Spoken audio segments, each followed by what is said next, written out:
Hello everyone, Skits here and welcome to top 10 Fallout New Vegas mods that came out in August and September of 2017.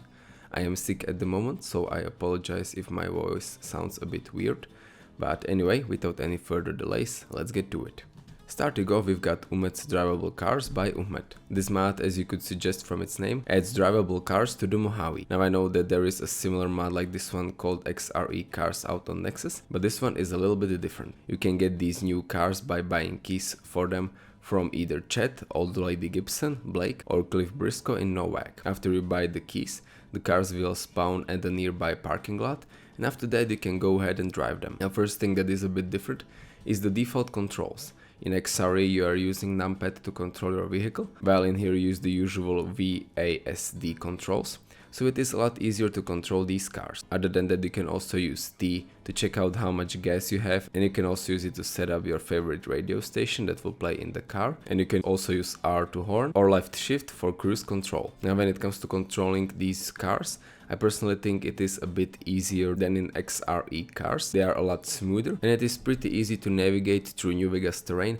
that was not made for the cars. Since we are already talking about terrain, if you take these cars off-road, they also work fine. Personally had no problems traveling through hills, rocks or any other spaces with them. So far this mod is still a work in progress, so therefore there are no collisions, you cannot run over people, there are no gas stations and other stuff like that, so if you run out of gas you are unfortunately out of luck. And there is also only one car in this mod that only changes its color depending on who you buy it from. So overall a pretty nice car mod that still needs a bit more to work, and if you're looking for an easy version of XRE cars, this mod might be exactly for you.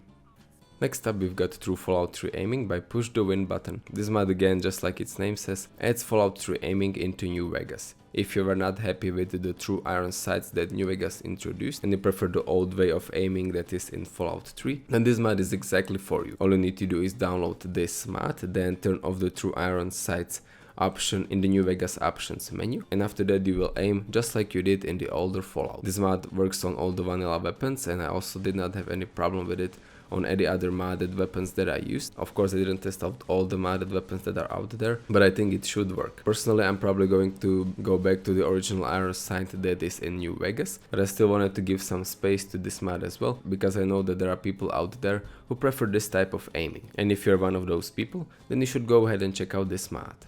Coming up next, we've got The Big Rescue by Jokerine. This mod adds a new quest mod that can be started by talking to Armory, who is located near Jacobstown. He is a child that escaped from an evil lair led by two Protectrons, and he wants your help with recovering his puppy. After you decide to help him, the quest unfolds, and I have to tell you that it is a pretty unique adventure. As soon as you get to the evil lair, you will notice that it is a snow lodge and not everything is as it seems to be. You will eventually come across the few weird things, like for example talking goat skull that will tell you his life story. I personally really enjoyed this story. It was pretty funny and original, and even when it comes to gameplay, this mod does not disappoint.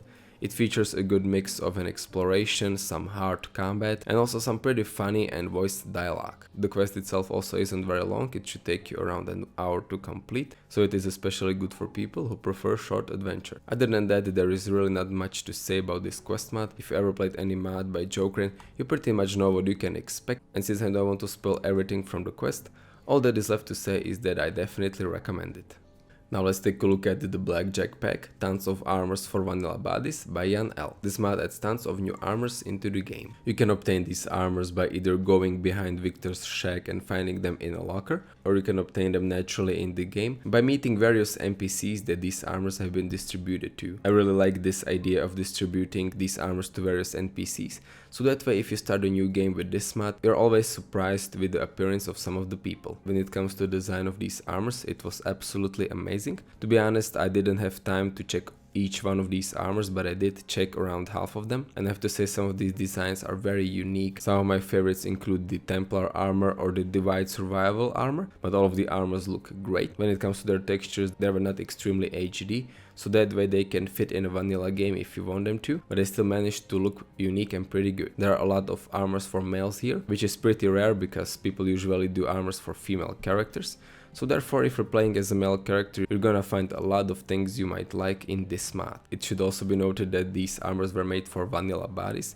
Therefore, if you are using any other modification like Robert's bodies or any other type 3 or 6 body modifications for females, these armors might not work as planned, especially if they show a bit of skin. But I personally used the robot's body without the patch, and 90% of these armors still worked for me. So therefore, if you're looking for a nice pack of armors, I would definitely recommend this one. Next up, we've got Franchi's PES 12 by GaigeStorm. This mod adds a new weapon into the game. You can obtain this weapon by buying it from the gun vendors that will sell this weapon at around level 15. You can also hack the safe in the goods springs next to the front door entrance on the porch of the Prospector's Saloon. As you can see, this weapon is a shotgun that comes with new custom textures and models. I have to say the textures are definitely amazing, they are extremely HD, and they even lagged my game for a little when I decided to use this weapon. There are a lot of details on them, like the Franchi's PES 12 engraving on the weapon, or some other tiny scratches and other bumps that make it look like it was used in the wasteland. The model is great as well, it looks very similar to the real life weapon, and you can clearly see that modder took his time with this weapon. This weapon also comes with custom mods, sounds, and icons. When it comes to combat, it was pretty balanced. Of course, as a shotgun it was pretty effective at short range, but not so much at the long range. There is also a second version of this weapon called Mirage that can be obtained by defeating the demon. This small quest mod was pretty cool. The demon himself had a nice design and was a bit scary the first time I saw him, and the reward for beating him is great as well. So therefore, if you're using for a new cool shotgun to use, you should definitely check out this one. Coming up next, we've got Universal Item Sorter by PushTheWinButton. This mod adds a new item sorter into your game. Now in vanilla game there is really no sorting system and all the items just go from A to Z. With this mod, however, mainly the items in 8 and miscellaneous category are now sorted. In 8 part of your Pip-Boy you have few different categories like the 8, alcohol, books, chems, drinks, food, magazines and poison. Each one of these categories name has been added to the items that can be found in game, and therefore if you're only searching for an 8 items it is a lot easier to find them. This of course also applies to miscellaneous category where you have the ammo parts, caps, cards, chips, clutter, crafting parts, currency, keys, weapon mods and most importantly quest items. Therefore now if you're looking for some junk to throw away or if you're searching for a specific quest item, then there is no problem finding them.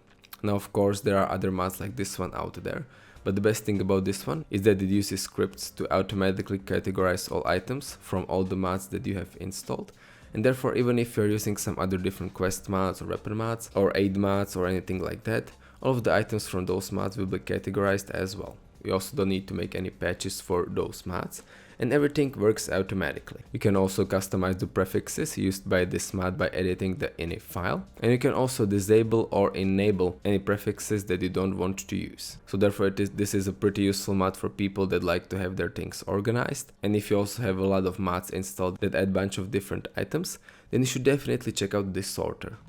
Next up, we don't have a single mod but instead a collection of 3 mods called U235 Radio by QuantumProtectron, Platinum Radio by Sir42 and Radio Indigo by Arnclave. As you may have guessed, the 3 mods have something in common, and that is that they are radio mods. Now the reason why I decided to put them in this video is that it is pretty unusual for 3 good radio mods to come out so close to each other, and so I decided to give them some attention. Of course I cannot give you any footage or any audio of these radios since I would get the copyright strike, and I do not want that. The U235 radio mainly focuses on songs that are from the old world from 1960s. The Platinum Radio features another 50 songs that are also from the old world with a fancy track list that you can check out on the mod page. And Radio Indigo again has some songs from the old world that are from 60s, and it also features a track list that can be found on the mod page. So if you're sick of listening to Radio New Vegas all the time, then you should check out some of these 3 radios. I personally think that they were very good and I had a lot of fun listening to them while I was recording footage for this video, so definitely go ahead and check them out.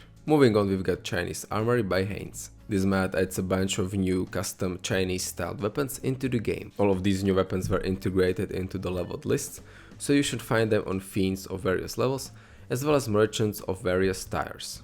As I mentioned in the beginning, these are Chinese styled weapons that include Chinese SMG, Chinese assault rifle that has been brought back from Fallout 3, Chinese sniper rifle, Chinese shotgun and Chinese machine pistol. Chinese sniper rifle and shotgun also include mods, a silencer mod for the sniper rifle and a drum mag mod for the shotgun. All of these mods use sources from the base New Vegas, and therefore you do not need any additional mods for these to work. Of course they were all reworked, and feature some custom meshes, textures and even sounds. So as you can see, all of these new weapons fit pretty well into the game, and my only small complaint is that even though there is a big difference between shotgun and an assault rifle, they look pretty similar, but other than that, all of these weapons look amazing. I especially like their sound effects, and the textures and models are also not bad. In combat they were balanced as well, and of course if you're using a shotgun it is good at short range, assault rifle in middle range, and the sniper rifle was pretty good at long range. Other than that, there is not much to say about this mod. It features 5 pretty good looking weapons that are easily integrated into your game world, and if you're looking for a few more weapon mods, then this mod might be exactly for you.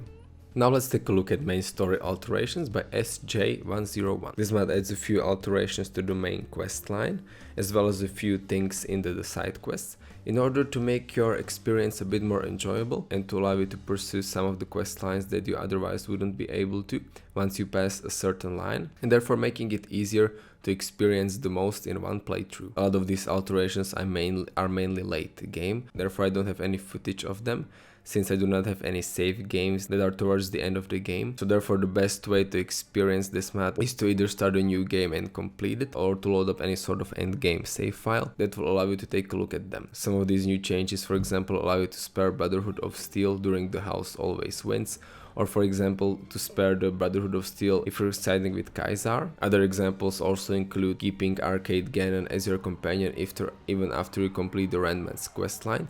There is a new addition of Prim Reputation that allows you to gain fame with Prim Populace. You all can also save cast and complete Birds of Feather. There is also an alternate reaction solution to Vault 34. There is even an optional file that allows you to bypass Don't Tread on the Bear and Beware the Wrath of Kaiser quests, so therefore you can complete more of the NCR and Kaiser's questlines without being hostile to each one of these factions. There are also some other additional fixes and some other future updates planned, so make sure you keep an eye out for this mod. Personally, I think it is a very good mod to use if you're already trying a second or third playthrough, so you already experienced every possible outcome and you want to try something new out, or you just want to do as much as possible in one playthrough. So therefore, if you're looking for a mod like this one, a download link for it is in the description.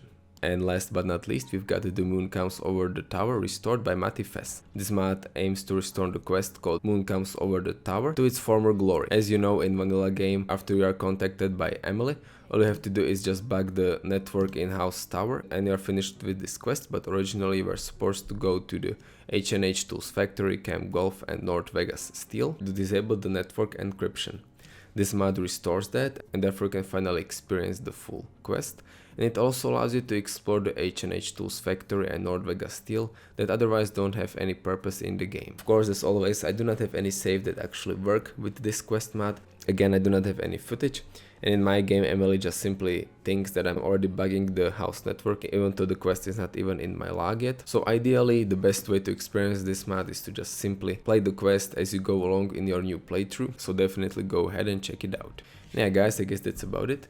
I once again apologize for my voice, that is a bit weird, but it is already 11 PM here, and like I said, I'm a bit sick, so therefore I sound a bit different. And the reason why I did this video even though my voice is so weird is because I will not have any time to do videos again for like maybe a month or even more, so I at least wanted to put something out before I'm unable to post any new videos. And also just to let you know, the New Vegas remastered video is still being worked on along with the Borderlands overhaul. I already have the mods prepared for that one, so hopefully I can finish those 2 videos by the end of the year. And yeah guys, I hope you enjoyed this video. Leave a like if you did, tell me what you think about it in the comments, subscribe for more Fallout New Vegas content, and I will see you next time.